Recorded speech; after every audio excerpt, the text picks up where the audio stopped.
ایک زمانے کی بات ہے کہ ایک ریاست میں بہت خوبصورت ملکہ رہتی تھی۔ اس کی خوبصورتی کی وجہ اس کے لمبے، خوبصورت، گھنے، سنہری رنگ کے بال تھے۔ ملکہ اپنے بالوں سے بہت محبت کرتی تھی اور بادشاہ بھی ملکہ سے اس کے بالوں کی وجہ سے بہت محبت کرتا تھا۔ ملکہ اپنے خوبصورت بالوں کی وجہ سے غرور اور تکبر میں مبتلا ہو گئی تھی۔ ایک دن ملکہ اپنے باغ کے محل میں کھڑی تھی کہ ایک چڑیا آئی۔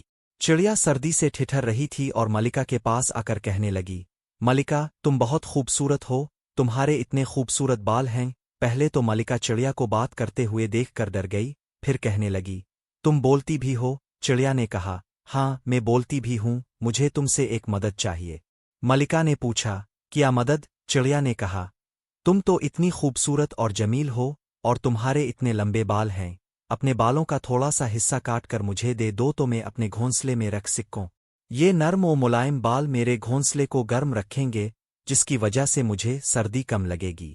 ملکہ نے جب اس کی بات سنی تو غصے سے کہنے لگی، میرے بال بہت خوبصورت ہیں، تمہارے گندے گھونسلے میں رکھنے کے لیے نہیں ہیں، میں اپنے خوبصورت بال ہرگز تمہیں نہیں دوں گی۔ چڑیا نے اس کی بات سنی اور کچھ نہ کہا، بس ملکہ کے ارد گرد چکر لگاتی رہی اور ساتھ ساتھ ایک گانا گاتی رہی۔ پچل جب آئے گی، ملکہ کے بال کھائے گی، بارش پتے لائے گی، ملکہ بال نہ پائے گی، یہ گانا بار بار گاتی ہوئی چڑیا چلی گئی، مگر ملکہ کو اس کی بددعا کی پرواہ نہ تھی۔ اسی طرح دن گزرتے گئے اور ہلکے ہلکے پتے گرنے لگے، تو ملکہ کے بال بھی اسی طرح گرنے لگے۔ پہلے تو ملکہ نے نظر انداز کیا، لیکن کچھ وقت کے بعد ملکہ کے آدھے بال جھڑ چکے تھے۔ ملکہ رو رو کر بادشاہ کے پاس آئی اور اسے سارا قصہ سنایا۔ بادشاہ ملکہ کے اس وہم پر ہنس دیا اور کہنے لگا، کیسی باتیں کرتی ہو؟ کوئی چڑیا کیسے تمہیں نقصان پہنچا سکتی ہے؟ کچھ بال ہی تو جھڑے ہیں، ٹھیک ہو جائیں گے، یہ کہہ کر بادشاہ چلا گیا۔ اس دوران ملکہ نے رنگ رنگ کے تیل اور دوائیاں اپنے سر پر لگائی، لیکن اس سے کوئی فائدہ نہ ہوا۔ ایک رات بہت آندھی چلی اور درختوں کے سارے پتے جھڑ گئے۔ صبح جب ملکہ بیدار ہوئی اور درختوں کی طرف دیکھا، تو درختوں کے پتے بالکل جھڑ چکے تھے۔ ملکہ دوڑتے ہوئے آئینے کے سامنے گئی اور یہ دیکھ کر چیخ پڑی کہ اس کے سر پر ایک بھی بال نہیں ہے اور وہ بالکل گنجی ہو گئی ہے۔ ملکہ نے رو رو کر پورا محل سر پر اٹھا لیا۔ یہ بات بادشاہ کو بھی پتا چل گئی تو بادشاہ فوراً آیا اور ملکہ کو دیکھا تو اس کے سر پر ایک بھی بال نہیں تھا۔ بادشاہ یہ دیکھ کر بہت پریشان ہوا اور ریاست کے قابل حکیموں کو بلایا، مگر ان کے تیل اور دوائیوں سے ملکہ کا ایک بھی بال نہیں نکلا۔ ملکہ اپنے بالوں کے غم میں زیادہ تر بے ہوش رہتی تھی، جب بھی وہ کسی عورت کے بال دیکھتی تو بے ہوش ہو جاتی۔ بادشاہ نے حکم دیا کہ ساری عورتیں اپنے سر پر ٹوپیاں پہن لے، کوئی بھی ملکہ کے سامنے اپنے بال نہ دکھائے۔ تو بادشاہ کے حکم پر عمل ہوا اور ریاست میں ہر ایک لڑکی نے اپنے بالوں کو چھپانے کے لیے ٹوپیاں پہن لے، مگر ملکہ کو اس سے بھی سکون نہ آیا، تو وہ بادشاہ سے کہنے لگی، تم ریاست کی ہر لڑکی کے بال کٹوا دو۔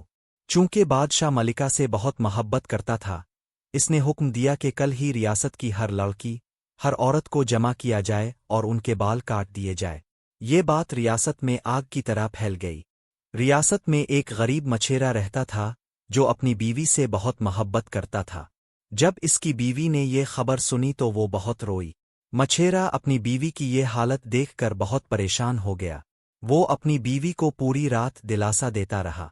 اگلے دن ریاست کی ہر لڑکی، ہر عورت بادشاہ کے محل کے باہر آ گئی۔